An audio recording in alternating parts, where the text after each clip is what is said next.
Komandanti i fortesës dhe vali i Shkodrës është vrarë. Rrugës duke u kthyer në shtëpi pasi doli nga Esat Pasha, në parantezë këta dy i kishin shtëpit përballë njëri tjetrit, atje tek vakëfi i Fushqelës.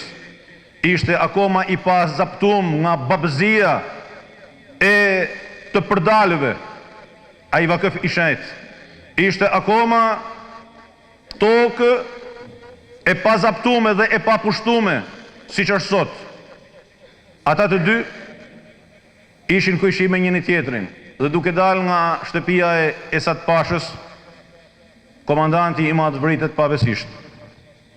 Siç zakonisht ndodh në analet e historisë me figurat e shuara të rimkamjes e mbrojtjes së vlerave.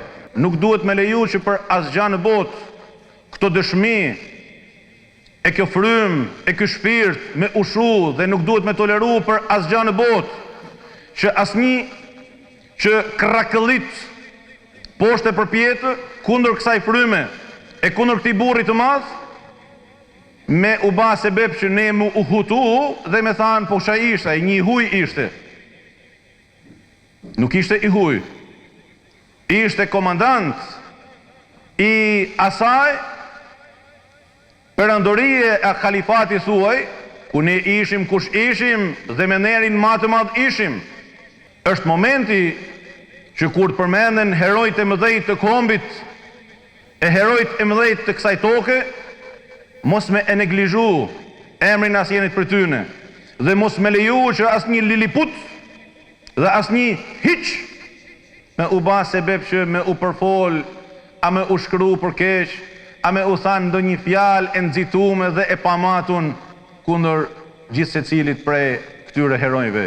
E në krye të tyre, heroi i madh, e valiu i pashembullt, e udhëheqësi i pashoq, Hasan Riza Pasha.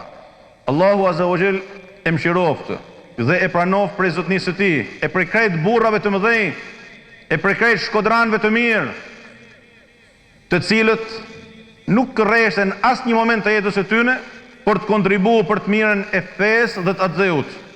Ruajtën ekuilibrat e vllaznisë dhe të harmonisë, ruajtën ekuilibrat e dinjitetit dhe të lirisë, ruajtën ekuilibrat e çdo të mire për të cilën e dinin dhe duhet ta dimë të gjithë se do t'japim llogari një ditë përpara durave të Allahut Azza wa Jall.